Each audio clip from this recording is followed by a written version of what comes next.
Um, in broader news, the Pope is Peruvian. I am excited.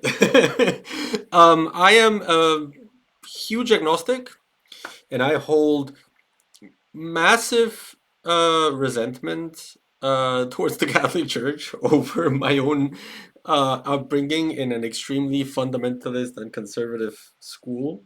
Um, Coming from a non-Catholic, background, like my family is non-practicing, if you will, non-practicing Catholics. Um, And so, yeah, I have problems with the Catholic Church, but I like Peru, and so yeah, the Pope is Peruvian. Yeah, iconoclast. So the thing is, the Pope was born in the United States, and he's American by birth. But in 1985, he moved to Peru on a mission to Chulucanas in Piura, in the northern coast of Peru, and basically fell in love with Peru, and then requested to be transferred every appointment he had as part of the. He's I think he's an Augustine. He's a member of the Augustines, right? Every appointment he had, he requested to be transferred to Peru, and so eventually was appointed bishop, then archbishop of Chiclayo, which is a. I don't know if it's the bigger. I don't think. Is it the biggest city in the Peruvian north? I don't know. I think that's. I don't know if it's Trujillo, Chiclayo, or Piura, but like one of the big northern cities in Peru, and was beloved by everyone. And eventually in 2015 took Peruvian nationality. And so he is Peruvian by naturalization. Um, Basically meaning that he can do everything a Peruvian citizen does except run for president. So he voted in Peru's 2015 election, for example. There's pictures of him voting, and when he, accepted the papacy, uh, he basically thanked, his diocese in Chiclayo, not Chicago. So everyone in Peru was like, "Oh, he mentioned Peru and not the U.S." And so since then, a bunch of like pictures have started to emerge of his life in Peru. And frankly, as a Peruvian, they appear very Peruvian. So um, it's really funny to see this like massive gringo, right? Um, but like completely into it, like absolutely getting Peruvian culture. Um, it's funny. It's like a reverse Paddington, right? It's an American that abandoned his American identity in favor of Peruvian identity. Um, so it's a fun thing, honestly, to have a Peruvian Pope. I wasn't expecting that, and like um, I find it interesting because like I find it interesting in the context of what the Catholic Church means for the Americas and for Peru. Before I go on, hello, Bornhank, how are you? Um, what Dara says is a lapsed Catholic. I still find this whole thing fascinating. I also watched Conclave and loved it. I haven't seen Conclave yet. I will, but not yet. So I honestly, I think the thing about the Pope being a Peruvian American national, double national, is interesting for various reasons. Um, Number one, because Peru is a massively xenophobic country. Peru is a country that, for most of its history, sent people to other countries. People didn't come to Peru. Um, and so, sort of all of a sudden, we had this like huge refugee crisis in Venezuela, and over 1 million people came to Peru really quickly. And that created a lot of resentment in Peru towards foreigners. Um, to the point where like I'm a loudmouth. I talk about everything. But the only time I got death threats in Peru was when I talked about immigration. Um, and so Peru has gone like extremely xenophobic. So it's very interesting to see all of these like very xenophobic conservative accounts and people celebrating that a Peruvian American, theoretically foreigner to them, is Pope, and they're happy about it. It's like very hypocritical. So it's interesting to see that dynamic. from the perspective of Peruvian politics. But also, I think it's interesting because so here's the thing you need to understand about the role of Peru in South America. I think South America. Peru is not a relevant country right now in geopolitics. Like no one is holding their breath as to what Peru will say about basically anything. But Peru historically was the seat of the Spanish Empire in South America. Like Lima was the capital of the Viceroyalty of Peru, which was the essentially the seat of power of Spain in South America. Mexico being the seat of power in North America, right, and Central America. Although you might say that's also Cuba in Central America and the Caribbean, but Peru was for South America, and so that's always meant that the Catholic Church, which was so tied to Spanish colonialism, holds ridiculous power in Peruvian politics. And because colonial seats of power are conservative in nature, the hold that the Catholic Church has had in Peru for the past 200 years has been massively tilted to the right. So very conservative social movements, religious movements within the church see Peru as a bastion. Like while Brazil and Argentina, legalize same-sex marriage and like uh, hell, this goes back to discussions about divorce, right? And women's rights. Like Peru was late to every single one of those debates. Peru still doesn't have safe access to abortion. Peru doesn't recognize same-sex marriage. Peru doesn't. We're nowhere in trans rights. Um, and Peru has a very strong movement for like traditional families and like the role of the woman is in the kitchen basically. And so the Catholic Church is very protective of Peru.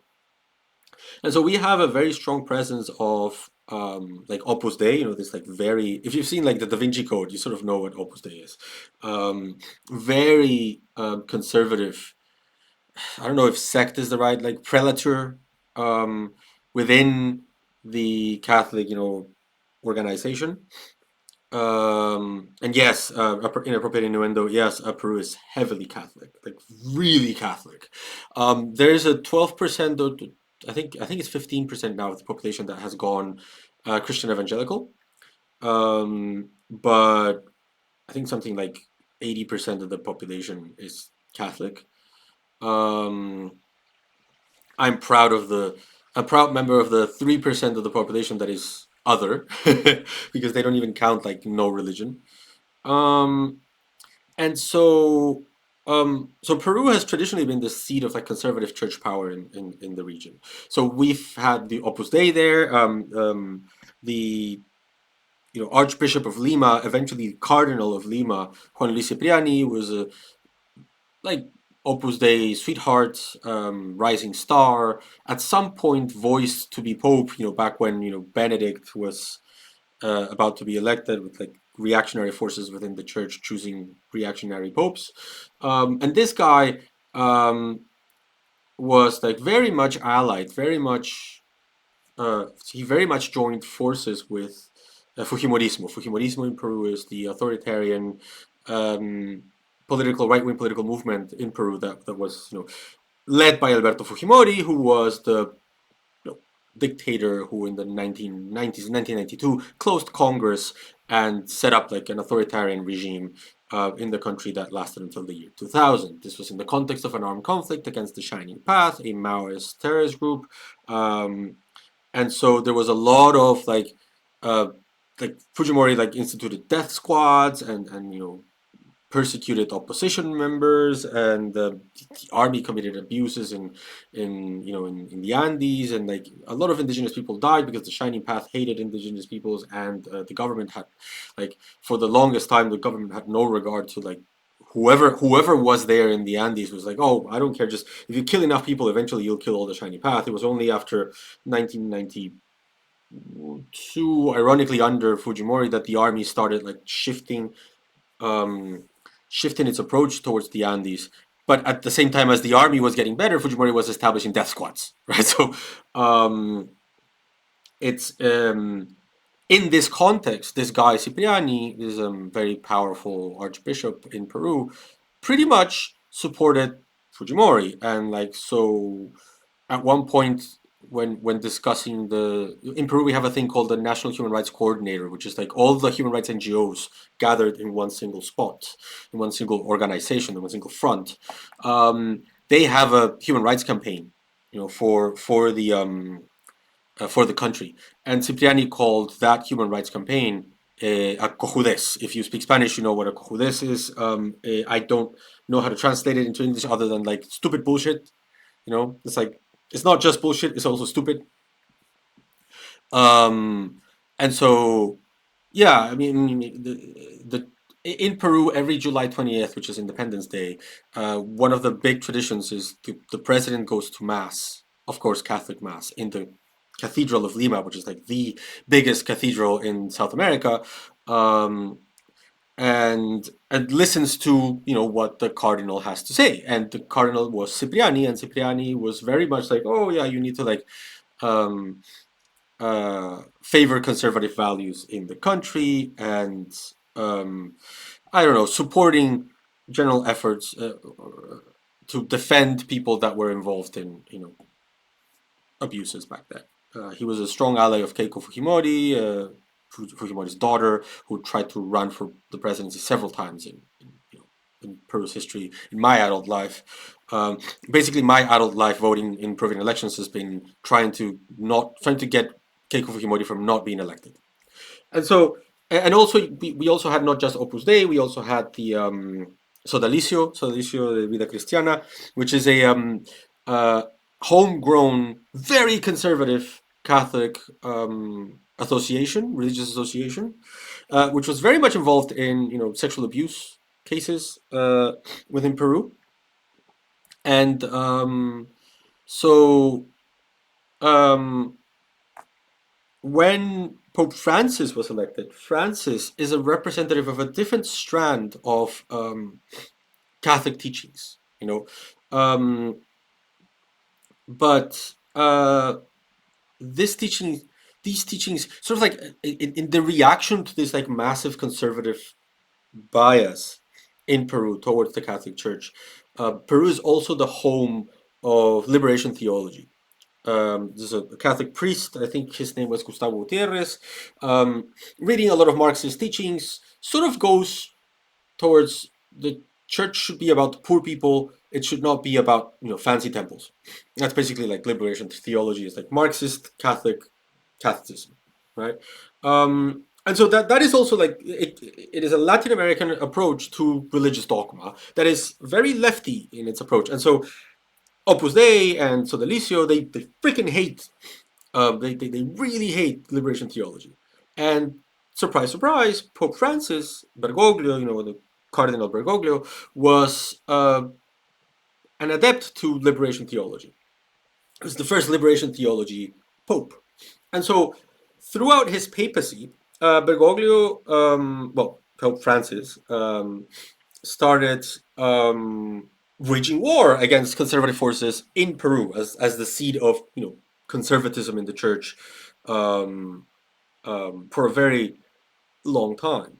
And so two things that he did is he basically got in a war with Cipriani, and eventually, because Cipriani has been accused of like hiding these Sodalicio abuse cases, um, eventually he removed Cipriani and sent him to the Vatican for retreat, for being there away from Peru, which was massive for Peruvian politics because the replacement cardinal, I forget his name, but the replacement cardinal in Peru is a liberation theology cardinal because he was appointed by Pope Francis, and so conservative forces in Peru hate our new cardinal, because um, he's a lefty, basically, lefty for church levels, right? He's not pro LGBT or anything like that, but he's pro liberation theology,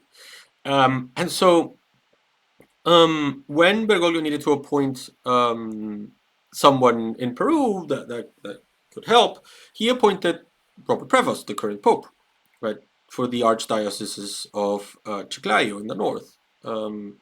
which globally might be small, but in the context of Peru, it's big. Um, and and so this uh, you should see this guy Leo XIV. You see this Pope as someone that was appointed by Francis in the midst of his war against the conservative Peruvian sectors of the church. And so when he was in office, uh, he was very much liked by people because he had a very close relationship with the people. I need to confirm this, but I'm pretty sure that during the Pokemon Go fever, there were a lot of kids going into the gardens of the around the area of the cathedral to catch Pokemon. And conservatives were like, "Oh, this is disrespectful of the cathedral." I'm pretty sure. I need to confirm this, but I'm pretty sure that it was him, that it was Prevost, the current pope, who said, "No, let the kids hunt Pokemon in my church. Like, who cares? Like, bring. Didn't Jesus say let the kids come to me? So yeah, Pokemon go to the church, right, and catch Pokemon." So he was a very fun priest, and so people like him. There's pictures of people dabbing with the Pope and so but that is seen as unthinkable in a country where the church is supposed to be stuffy, right? And so yeah, it's interesting that he is now Pope because it feels like very much and he was elected pretty fast, so it feels like Pope Francis's guy in the battle for the heartland of Latin American religious conservatism has been elected Pope. So it feels a lot like continuity for what the type of things that Francis was doing. I'm not I'm not deluded. Like Francis was a very reactionary guy, as every Catholic Pope would be. Anti-LGBT, anti-family planning. Um, but I guess when he when he says stuff like it's not my place to judge um, gay people. Of course, I would give communion to them. I mean, that to me sounds like terrible in the sense why are we even discussing this? But in the context of a Catholic Pope, that's huge, right? I'll welcome that. I don't think it's progressive or anything like that. I don't think it's like wow, he's a radical. No, he's still a Catholic Pope, but at least he's not calling them aberrations, right? Which is what Cipriani would call them. Well, I don't know, maybe. I think Cipriani would call them that. Um, so so it feels like continuity, and I guess that's good for the Catholic Church. So yeah, so I don't know. It feels that a Latin American Pope battling for you know the identity of the church in the capital of conservatism in Latin America made sure that a guy who he trusted became pope. That's how I take it. So I find it interesting. I find it interesting how much of Peru's politics are involved in the context of this pope's election, and yet it is very much not being discussed in the English speaking world. So I saw for example Sam Cedar at the Majority Report talking about how oh yeah, he was stationed in Peru and there was this armed conflict in Peru, and I wonder what he did back then and what his role was. I was like, I mean, there are Peruvians out there. You can you can ask us. Um, I'm glad that they're asking that question because not many people are, and I feel it's very relevant. Like the context of the politics of the church in Peru is very important to understand who this guy is in the context of where the church might be going. So yeah, if you need a Peruvian that has been educated by very radical conservative fundamentalist Catholics, so understands a little bit the politics in the country, and is Peruvian, I'm your guy. um, but yeah, so I'm very interested in the fact that the Pope is Peruvian because of this, not necessarily because it's the Pope. I I don't care about the Catholic Church that much, to be honest. I feel it's a very pernicious force in the world. So my view is, if you are Catholic, you can be a good person if you make good choices. Arguably, that means that you will, probably not agree with the Pope on everything. I think that's what the majority of Catholics in the world do. If you look at the answers of the Church Synod poll done by Francis, most Catholics sort of they pick and choose what they comply with, trying to be good people. So you can absolutely be a good person and be a Catholic. I don't think you can be a good person and be Pope. I think at least not now. Maybe you can be, you can have good intentions for the church, and you want the church to go more into the liberation theology line of thinking. But that still requires you to do some pretty nasty stuff. Like, for example, Prevost, like the current pope, we had a big case in Peru because there was this woman called Ana Estrada who had a degenerative disease, and she was like eventually going to die a very painful death. And she was a strong advocate for her right to euthanasia. I don't know if that's the term in English. Like, is it assisted dying, euthanasia? I don't know. Like the right to take to end her own life with dignity. Um, and so, uh, for example, Prevost, when he was Archbishop of Chiclayo, he argued against that, saying that she had no right to end her own life, and basically saying you should stay suffering for years. Eventually, Ana Estrada won her case in the constitutional court, and was allowed um, to end her life, and I was very happy for her. I mean, as someone who has seen family members, um, as someone who has seen family members struggle through terminal disease, and doctors telling you, no, no, I'm sorry, we cannot, they need to suffer. I'm sorry, like they just need to go through this. Um, I was. I mean, I thought Ana Estrada's campaign was very important, and I was very happy to see her succeed in her campaign. And I mean, in that discussion, the Pope and I were on opposite ends of the discussion in Peru. So again, you need to do a lot of like reactionary stuff, in my opinion, if you're going to be Pope. But at least if you're going to do the liberation theology angle, uh, I guess I'll take it, right? I'll take it. And so Francis and Leo now, I think I'll take it. I'll take them over, Cipriani any day. I don't want a Pope that says that human rights are a cojudez. Thanks, guys. Euthanasia, and sometimes it's called assisted suicide. I'm not sure if I like assisted suicide. Um, but anyway, yeah. So that's my take on the Pope.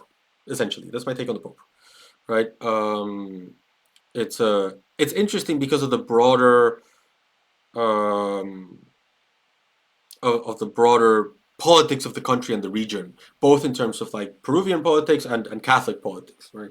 So yeah, I'm hoping, I really hope that the English speaking world catches up with the discussion that's happening in the Spanish speaking world about this Pope, because like honestly, there's very little on the Pope if you only look at him from the perspective of English language. Like I saw on Blue Sky people sharing like, oh, there's so very little information about the Pope's time in Peru, and they were googling, right, like Prevost, Peru, uh, Sendero Luminoso, and they got no results on Google because the results are in Spanish, my friend. Like, I'm sorry, you're not gonna find it. So I hope the English speaking world catches up and starts asking Peruvians about this. Um, so yeah, happy to recommend as well. Um, you know, other sources that you can follow if you know Spanish.